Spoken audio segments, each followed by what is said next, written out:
Seahawks come up with a huge interception late in the fourth quarter and do absolutely nothing with it after that. This game should have went totally differently, but it did not. We're talking Seahawks versus Rams right here on Thursday Night Football on AfterBuzz TV. I'm Maria Menounos, and you're tuned in to AfterBuzz TV, the ESPN of TV talk. Now, AfterBuzz.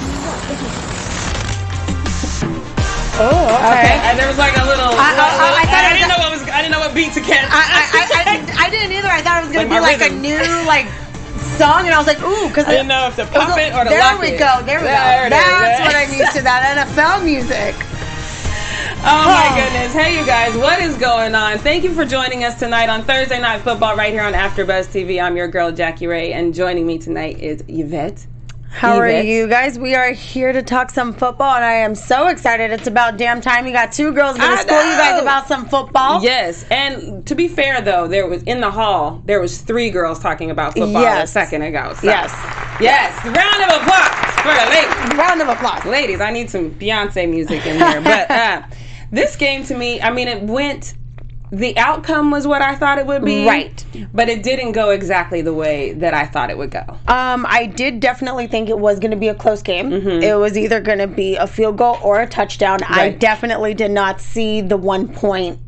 I did not see the coming. 1 point game. Nope. But I will say it was a fun game. I had a bunch of people texting me like, dude, are you watching this game? This game is so this, it's so that. Like, it's so much fun. There was a couple bad calls. But yes. I will say, the refs did do a good job Much better. On a lot of calls because I was like, let me tell you, that was a good call. That was a good call. But they still had that one questionable call that we'll get to later, but that still is one of those game-changing calls that still bothers me. Mm-hmm. I just don't think that players should have to play against the ref. It's one thing to get... You have to prepare for an entire team. Exactly. I don't need to prepare for you and your bad calls too. Exactly. But that who's paying you? Yeah. Yes. And who's paying you? I mean, if you need to pay somebody, we're here. Exactly. We're here for you. We're here. But I did want to get into a couple of highlights. We talked about this briefly outside, but Todd Gurley, yes. and how his development is not, going per se. But we talked about that's not entirely his fault. It's not his fault. It is the situations that he's being put in, the offensive situation. They are not where they were last season. They're not. The Rams this season do not look anything like they did last season. Correct. And I think they're letting a lot of their fans down and a lot of people down, which, I mean, it's still early on, but from what I'm seeing, they're not going to produce anything like what they did last year. And I think, they said, or we heard it was 32 in the league offensively? 32. Yeah, so they're pretty low in the league offensively. Yeah. But it's also game to game. Last week he only had 5 carries the entire game against Tampa Bay. And this first had half 6 carries in the first quarter. Was it first quarter? First quarter, yes. First quarter. There's a disconnect to me. There shouldn't be that kind of disparage between one game, especially when we're talking about Tampa Bay. You know what I mean? And so when I say that was an upset, that was an upset. Right. That's something no one expected. You know what it is too? They probably went in. They're like, we got this. Right. This is bread and butter. We're good. No, they're not. No. And I think coming off of last season, they feel like they feel like they're still dominating. Mm-hmm. They feel like they're still dominating, and they're not. And it's showing because, like you said, there's some disconnect, and they are not connecting with each other as a team. Right. Goff, I don't know what is going on with him. I do not know what is going on with him. I don't know him personally, but there's just something that's off. He might need counseling, therapy, or something. He might be going through something in his personal life. Maybe, but I it's don't like know. He's only looking to one, and then he scrambles and he's frantic, and he's not really taking the time to sit back and that's the thing, something that I felt I've seen in him before. I've seen him let plays develop, which is why I have to kind of wonder, is he under pressure? He was under pressure a little bit. He was more this game than what we've seen him before. But on the other side of the ball, Russell Wilson was, now that's pressure. When you got Aaron coming for you like that, when you have Clay coming for you like that, that's pressure. And what's funny is, obviously he didn't know about this, but he spoke before the game. Aaron Donald, he spoke to Aaron Andrews before the game, and he's not happy with how he's playing. Well, because his numbers are nowhere close to what he was doing last season. But that's the sophomore curse, though. That happens to most of them. Yes. It's, you know. Get to that junior year, and if it's still like this, then we'll reevaluate. Exactly. And he's probably just getting back into the rhythm, but he wasn't. So I don't think he's as confident in himself, and that's really showing up on the field, you know. I think so, and I think he's looking at it wrong, because even though he's not getting the sacks that he got last season, he is present on every play. Exactly. And he's causing He's doing pressure. his job. He's doing what he has to do. Right. It's like, worry about what you have to do. Right. The significant plays are going to come to you when they do. Right. Don't go out of your way to try to make that significant play and then you mess up. Right. And let somebody go through. Exactly. But your job is to apply pressure, and he's doing that phenomenally, in my opinion. I think he's doing a great job. I did find it interesting, though, that, Todd Gurley had 15 carries for only 51 yards, though. Russell Wilson had almost that amount. He had 32 yards for 8 carries. That should not be. But you know what? Russell Wilson is a beast. He is. And he's a gentle giant, though. He is. He's at the end of the game, he came up and he was crying, and he's like, it's the resilience of the team. He's a very good quarterback. Very effective quarterback. He's knows what to do, and I think there was 2 where he just flicked the ball, like he's scrambling, he flicks the ball. He's very aware as to who is around him, who's coming up to my side, in my peripherals, where I think that's what Goff is lacking. Then you have to the awareness. I have to wonder about their quarterback coach then, because when I look at Dak Prescott, and Dak Prescott, the development that he's gone from last year to this year, and you have to give that to Kellen Moore, because he kind of went in there, and everyone was skeptical because he couldn't even win the starting job. But it's like that old saying: those who can't teach, those who can't do teach, right? Because we can't play because we're not allowed. But we could.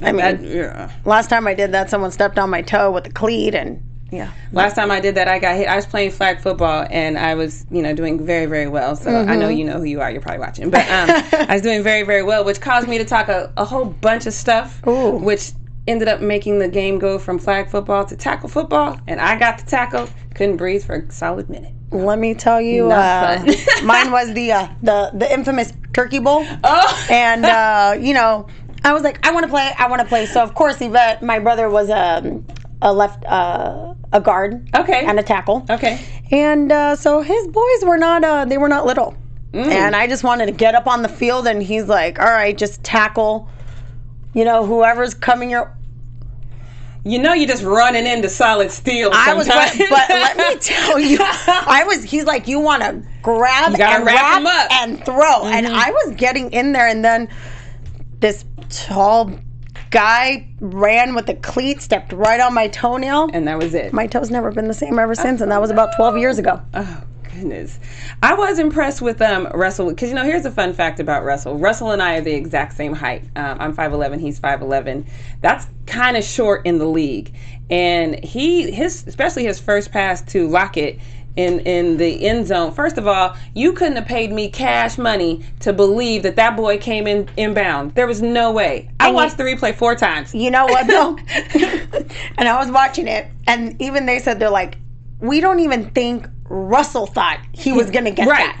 But, when I see plays like that, when someone stays in bounds, both feet are in, or, they make sure the hand's in, to me, it shows the discipline of that player. Right. That attention to detail, that they are so mindful of not only what they need to do, but how they need to do it to effectively execute it. So it's like, I need to do this, I need to do that, and the connection with the mind and the body. Right. To me, that shows the strength and the ability of a player.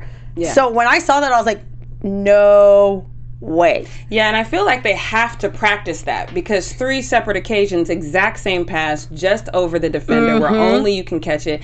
If the defender had swiped his hand half a second earlier, that play is incomplete. This is something that they are running in their practices, because there's no way you do it 3 times in one game successfully. Exactly, but the thing is, you have to run plays like that. You have to do these ridiculous scenarios, because you don't know when it's going to happen, and I don't think that they want to be in that position. And like, I think it was 3 out of the last 4 games there, they lost. Yeah. They lost home, and they were home. Yep. And I think it was just to the point where they're like, no. And I think they really capitalized on the Rams not looking like what they looked like last year. Right. So they're like, you know what? This is our home. It's our turf. Granted, I'm pretty sure they didn't want it to be such a close game. But like I said, I like games like this because it's everyone's playing. Right. If I'm saying it right. Everyone's playing and everyone's doing what they have to do. All line is applying pressure. Everyone, it's just, they're great games to watch. Right. And it keeps you, keeps you tuned in. It keeps you tuned in. Yeah. It keeps you engaged. It's not, a 3-10 game. Right. It's like, we've seen a few of those. Those are not fun. I thought it was interesting too that the Seahawks are 53-0 when they are leading at home by 4.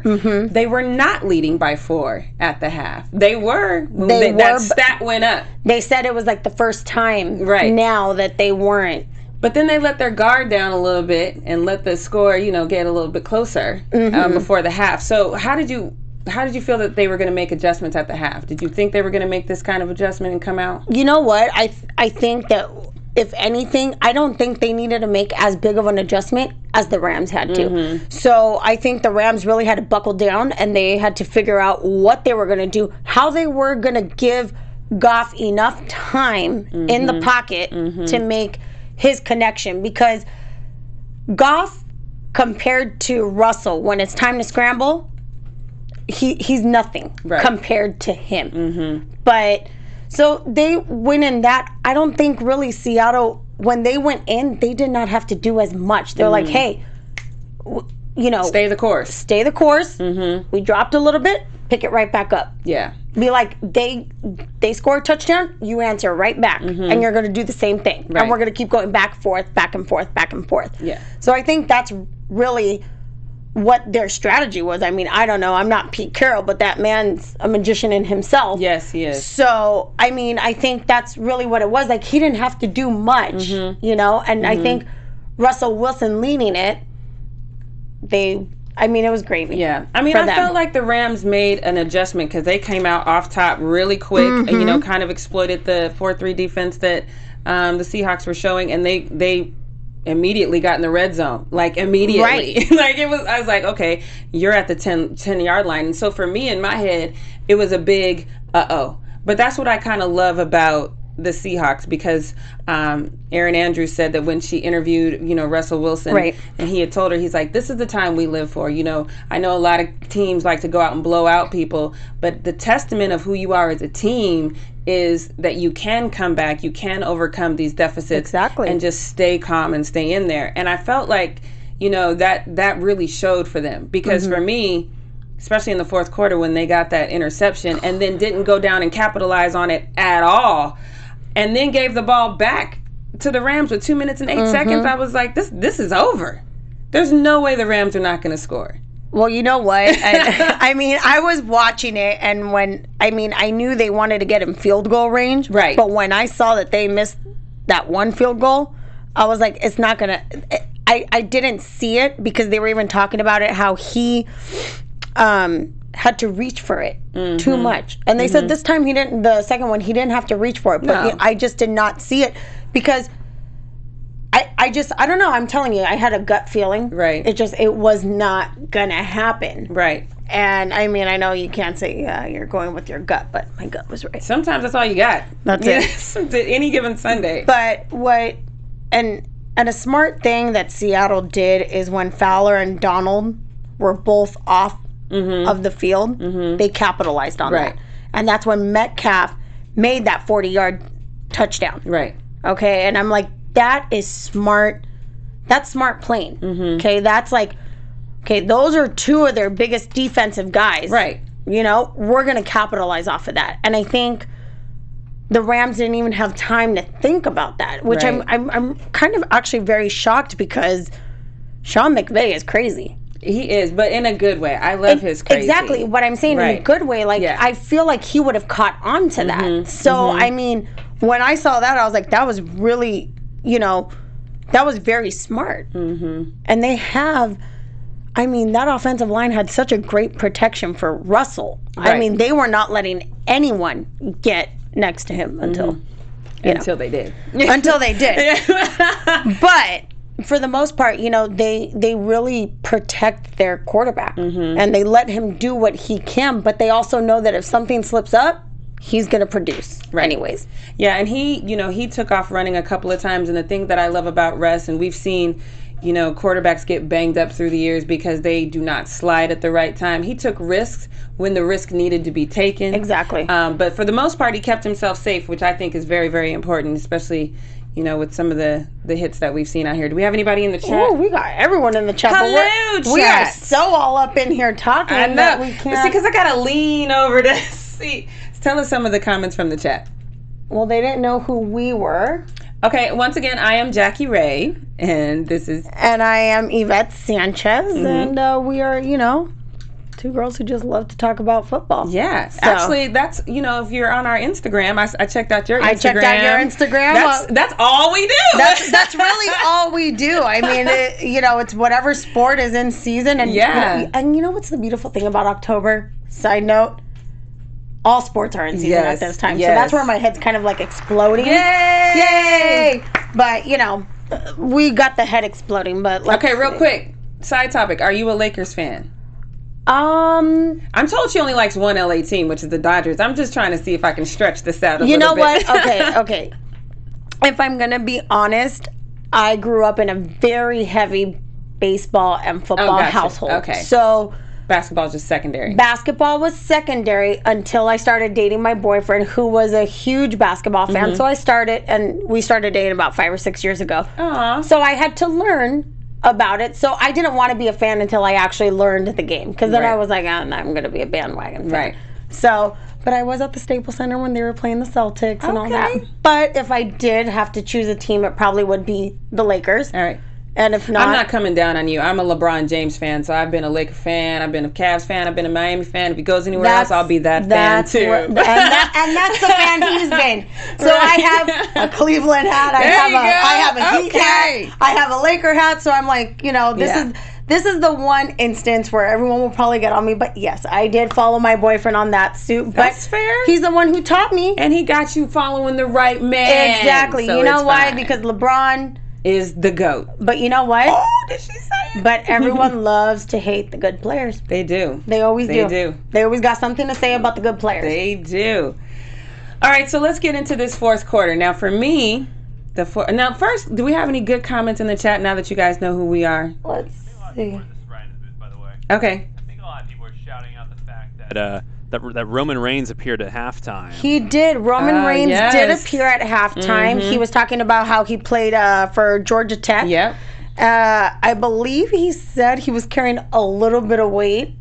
And I think he said he was like 320 or 340. Yeah. That man was huge. Humongous. But he was there. He ended up giving them all their own little... Terry Bradshaw. Yeah, Terry Bradshaw and Stratham. They gave them their own, wrestling figurine.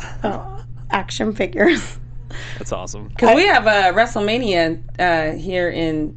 Well, I think it's because isn't SmackDown? SmackDown is tomorrow because night it's the anniversary. And The Rock is supposed to be returning. Yeah. I'm excited about that. Well, in that case, someone better get me some tickets. I can smell what The Rock is cooking. Because you know what? I was a fan when he had that leather vest and the little Spanx on, okay? I was going to SmackDown and Raw. Yes, me too. I was a fan before he got the tattoos, girl. It's been a long time with me and The Rock.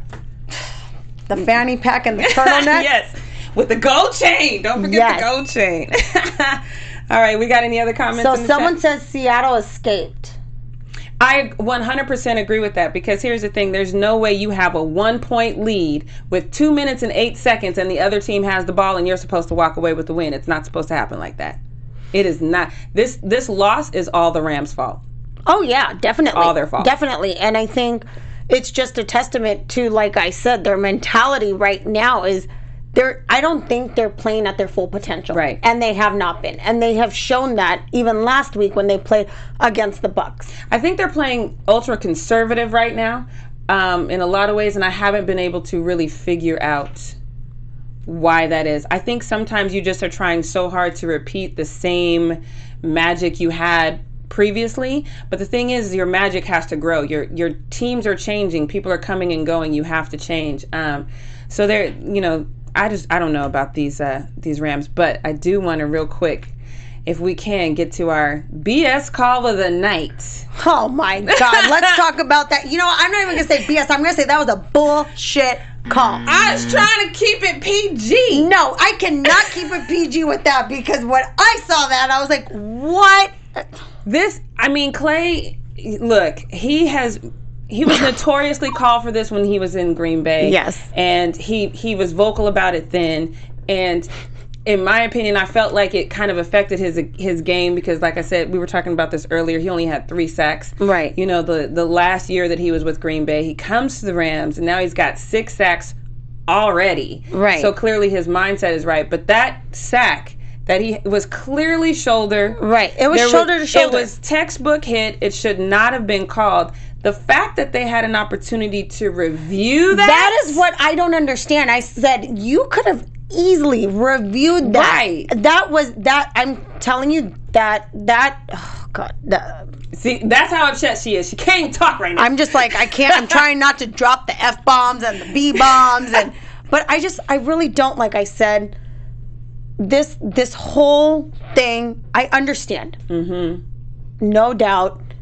The quarterback brings in the money for the teams. Right. I get that. Right. And you want to protect your quarterback. Absolutely. But to what extent that you're going to be making these dumb calls on these players? Mm-hmm. We got the play up right here. Oh, here Look it is. at that. Okay, Here we go. watch Come this on. call. Everyone Watch watch it. That is a textbook hit. That is nothing. Look, if I was a coach, I'd have broke my headset. I'd have thrown it off. I'd have been ejected from the game. I was about to say, I would have been ejected from the game. I would have been ejected from the game. The thing is like, I get it. I really do get it. I get that the NFL has this abundance of caution right now, especially the more we learn about CT, and everything they're doing is try to make this safe. But when I hit you square in the shoulders with my shoulders, and you can, even if you don't have an opportunity to go to your little booth and look at it, you can look up at the damn Megatron and see it played back. It was such a blatant play, right, that I don't even think that they needed. You didn't need a different angle, because technically, if you and I can call it, the people who get paid to call it, they could have easily seen it. So I really think that was a mess up on McVay's part for not challenging it. He had the opportunity, and he really should have challenged that call. I agree. Because I think in no way should that have I don't think it should have. It shouldn't have gone that way. And again, at this point in the game, that call changes the outcome of the game. And you know what's funny? I was listening to it, and they were like, "Oh, that's not going to change it." Yes, it's going to change the outcome of the game. That changed the outcome of the game. Also, this kind of looks like grounding. Like, I don't think there's anyone he's even throwing at. Let's take a look. That's the thing. There was no one he was throwing it at. So it's not a catchable pass. There's no reason to throw this flag. It was just, that's when I wanted, like, if I were a coach, I'd be like, who's paying you? And I would have been throwing everything. Right. Headset would have been off, and I would have been like, you're reviewing that play. Yeah, it's because at this point they have the lead. This is an automatic first down now. And so now I have this again. Shouts out to the Seahawks, because I'm a huge Russell Wilson fan, but this changed the entire outcome of the game. I was not a fan of that. It did. It would not have been a 1-point game. So let me ask you this. What do you think? Because we're seeing this more and more and more. Now, these players, they go out there with a gold watch on. They're out of uniform. They speak negatively about the refs. They don't show up and talk to the media. They get all these fines, all these penalties for not behaving according to the rules of conduct of the NFL. What penalties, what repercussions should these refs have when they do a bogus call like this that affects the outcome of the game? Because the thing is, if nothing happens, this is going to continue to happen. You know what? And I think that's a good question, because obviously we're no one to say like what the repercussions should be. And I feel like if there is a repercussion, it is, you can't work for 2 games. Right. I really think that when it's a call like that it's hard to say, because granted, there are times where whatever you didn't see it, there is the replay. You can go back to the booth. You can watch it. So it's like at that point, it's like you need to start questioning their credibility and their intent there. Right. And when you do that, I think it should be like a 5-game suspension when it's at least something that is as clear as that one, because that is a very clear call that should not have been called. Right. Absolutely. And that's so.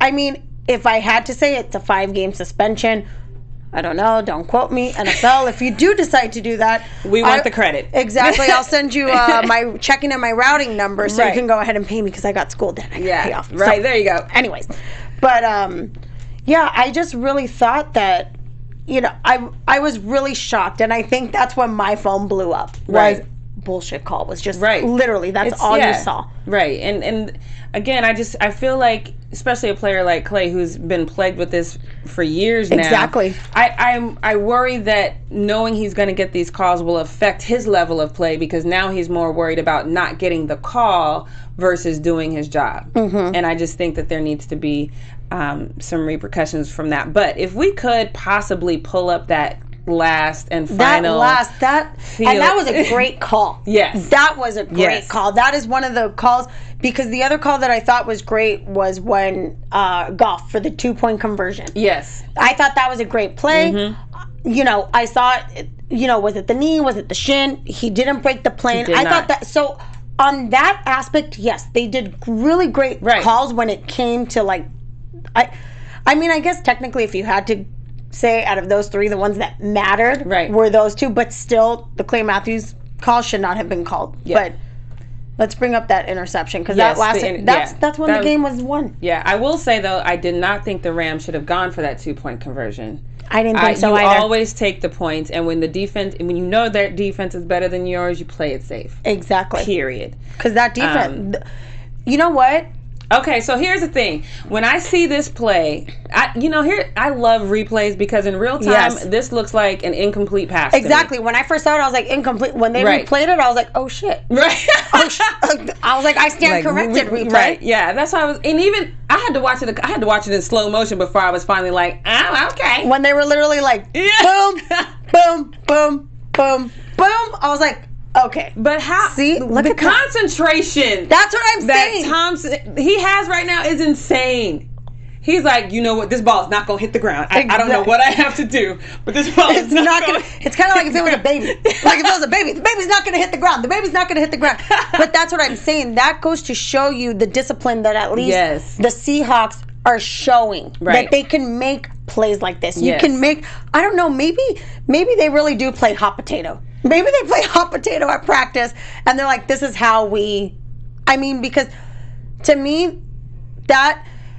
If it wasn't Russell Wilson who's the player of the night, it was him who was the player of the night for making that catch. Yeah, that's a fantastic...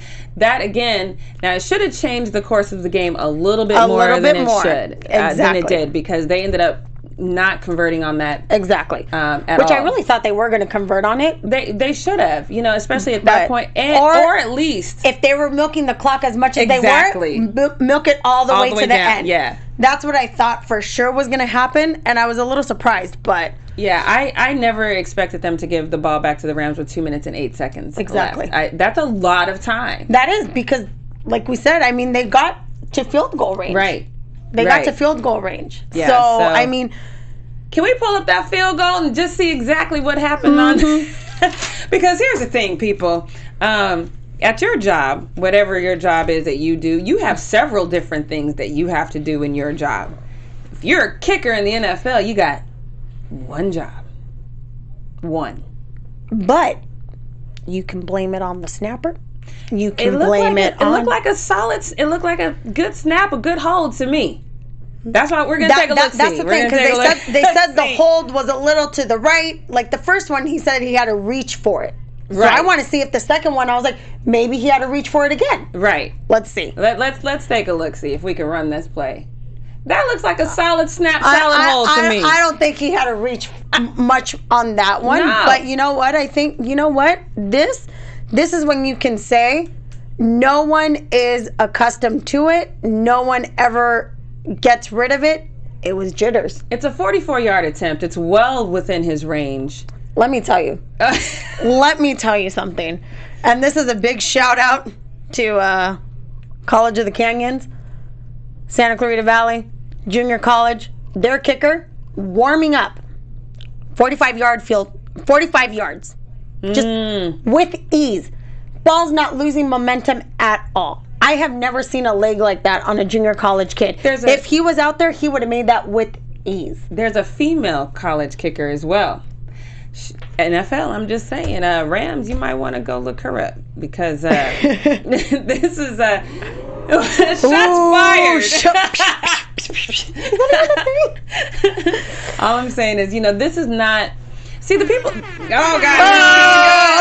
I just feel like I'm in a club in Miami. People, we always hear that, it's early. It's only week 5. There's 16 games it's not basketball. There's not 82 games here. I think at this point in the season, that now is when you start to see what teams are really made of going into week 6, right? Week 7, and I think I thought that the Rams would not be struggling, but I did say they were not going to be anything like they were last season, and right. and you really are seeing it, and it's sad to say because I guess it's the hometown team, but I guess it is what it is. But now they're pulling up the schedule. Yeah, we're going to get into for the next 2 weeks. Seahawks are the only ones in the NFC West right now that are 4-1. The 49ers are 3-0, but it's going to be interesting. The Cardinals are 0-3-1, so the NFC West is. And it looks like we got the Browns. The Seahawks are playing the Browns. Seahawks are playing. Can I just say real quick, the Browns have been a huge disappointment to me right now. I just knew. I have been calling them the Kings of the North since they got Odell back. Was that a Game of Thrones? Game of Thrones. Yes, I love it. She just made a Game of Thrones reference. Yes, my Lord. I went straight to Game of Thrones, but they letting me down. I'm so disappointed right now. This is a clear and easy win for the Seahawks for me. The beautiful thing about baseball. Woo! Where her first love. Well, game 2's tomorrow night, so But the beautiful thing about football is you can predict all you want, but it's one. But you know what? That's every sport. It is. It's every sport because when it comes to that day, you don't know what's going to be happening mentally. You don't know you don't know what the weather is. Right. You don't know because they were facing the cold. Mm-hmm. The Rams were facing the cold. They're not used to that Seattle cold. Yep. We're used to it's 45 degrees and we're freezing. Go get the the parka. Yeah, I need 9 hoods. Exactly. Go get it. Go get me my llama skin. Whatever. Yes. But that's the thing. You never know. There's only 3 or 4 teams that you can always bank on. Yeah. And that's it. Yep. So, all right. So Seahawks are facing the Browns next week. I'm assuming we're in agreement that the Seahawks are going to win that one. Those bright highlighter uniforms. I don't know what they do to them. Maybe it's like the secret water, like the secret stuff from Space Jam. Maybe it's like infused in the. Because to me, it looks like that goo from Nickelodeon. The slime. That's what it looks like. They're slimers. Mm-hmm. Oh my gosh. They're like. But Slimer was friendly in Ghostbusters. Exactly, that's what I'm saying. It's a Ghostbuster. Right, it works. We like it. We like it. And then the Falcons haven't even. They're 1-3? Yeah. Yeah, they're not. The next 2 matchups for the Seahawks, I don't think they have anything to worry about. They do have the Ravens actually next week and then the Falcons the week after. So the Ravens game, I think, will be. That one's going to be a good game. That one's going to be a good game. They're going into ATL for the Falcons game. That's one of those places that. But honestly, I don't see it getting really rough until that 49ers game, and that depends on what the 49ers record is when they get there. Yes. You know what I mean? Because you want to keep that West Coast battle strong. So if their records are even remotely similar, they're going to have hell to pay. It's going to be a great game. But I think right now, the Seahawks are pretty smooth sailing. Yeah. They've got nothing to worry about. Looking at that from, I guess my eyes are worse than I thought. But right around Thanksgiving, they face the Eagles, and the two birdies are going at it. The two birdies. Or one of the birds, or some of the birds. But we at least can see, the Seahawks around here, so maybe we should go for the Seahawks. No. Oh, no. My brother, depends if he wants to pay for something, then I'll be like, oh, Eagles. Right. But, The only time I rooted for the Eagles was when they played the Patriots. I went horse rooting for the Eagles. All right, so fun fact, guys. And I don't care what anyone has to say about this, because at this point, I just don't care. Yes, I am. I told you I'm a Patriots fan, and it's because, my brothers taught me football when I was 11 years old. Yep. 11, 12, 13. I don't remember. But I was young. And it was funny. They said, you could choose your team at the end of the season. I was like, all right. Going for the Tampa Bay Buccaneers because Nick Carter likes them. They're like, no. So then I said, I go, Denver Broncos. They're like, hell no. And then I go, Miami Dolphins, because our family's all in Miami. No. And they're like, all right, you're either going Patriots or Eagles. At that time, I had no clue who was on the Eagles. Oh. I knew Teddy Bruschi. I loved Teddy Bruschi. And I said, I'm sticking with them, and I stuck with them ever since. All right. But I will say, I know a good game. I know a team when I see it. I did bet against the Patriots when they played the Eagles. Bird up. So you also know what it's like for a quarterback to be overprotected. I do. You do. I do, because you know what? Mine's pretty. And they gotta protect him, apparently. Pretty. But you know what? And even at that, I still think it is a problem. You're overprotecting it. I understand. I get it. CT is a huge issue. We want to protect our players, but at the same time, it's like, But I just need consistency, you know what I mean? Because Tom Brady gets calls that Ben Roethlisberger does not. So I just need it to be consistent. Exactly. I get that Big Ben is much bigger, harder to bring down, but a rule is supposed to be a damn rule. A rule is a rule, and it sticks for everyone. Yes. So I hope that when there is another shoulder-to-shoulder contact, it's called properly. Or they call it, and they're like, no, that's a penalty. Yeah. There we go. Because Right? if not, we might just jump on the bandwagon with the Saints, and we'll sign a petition, and we'll be like, we're protesting. Look at that. Who Dat Nation. You look, join me in this. I'm part of Who Dat Nation. But if we could we pull up the other schedule for the Rams? This is where it gets tricky.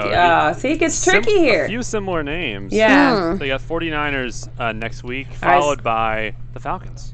So we probably need to talk about this 49ers game. That's going to be a good game, one, because it's a rivalry. Right.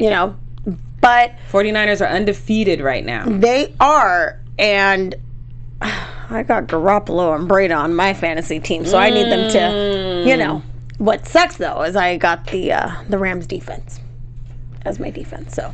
I'm just not sold on Garoppolo. I'm not even putting him on layaway yet. I'm just not. He's a young quarterback. I think he's going to take a little bit of time. Yes. But to say that he would outplay Goff, I don't think That's so. what I was going to say. So if it's just the quarterbacks, no. Yeah, I'm going to have to go with the Rams on that one. So I think it's the Rams, but we're honestly, with how the Rams offense has been playing, we're going to have to see how they hold up. Right, but here's the thing. You got some time now. Give them some good talking tos. Let's go back. That's what tape is for, ladies and gentlemen. Go back and review the tape, figure out who you need to move.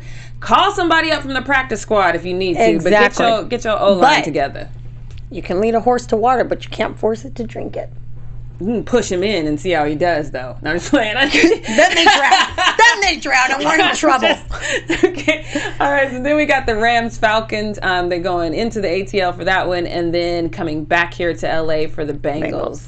I'm just not, I really have no faith in the Falcons this year. Yeah, me either. At all. So I think that should be an easy win. Yeah, and I think they beat the Bengals, too. Oh, yeah. Yeah. So I think they got, but this is when they're going to start scrambling. Now it's like all their mess ups, now they got to start scrambling. Like they're like, oh, now we got to start playing how we're supposed to. Yeah, because the closer you get to week 8, the more the reality sets in that the season is halfway over. So you have to make moves and adjustments. This is why I'm saying these adjustments need to be made today. Yes. Tonight, somebody needs to go home, to be made. Look at tape.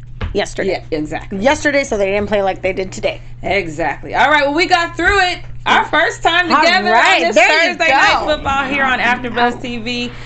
Tell everybody where they can find you. You guys can find me on Instagram and Twitter at Sports and Sass with 3 S's, and you guys can also catch me on the Ballers After Show on Sunday nights. Yes, and you guys can find me on all things social media at JRayTheFanatic, and somehow, some way, I'm going to figure out how to be on Supernatural, because Supernatural is starting on October 10th. It's the last season. It's my favorite show in the world, but it's going to be this show and then Supernatural. I'm going to figure it out. But you guys make sure you check us out. Thank you guys so much for joining us here on AfterBuzz TV. We will see you next Thursday. Bye. Go Saints. Our founder, Keven Undergaro, and me, Maria Menounos, would like to thank you for tuning in to AfterBuzz TV. Remember, we're not just the first, we're the biggest in the world, and we're the only destination for all your favorite TV shows. Whatever you crave, we've got it. So go to AfterBuzzTV.com and check out our lineup. Buzz you later. The views expressed herein are those of the hosts only and do not necessarily reflect the views of AfterBuzz TV or its owners or principals.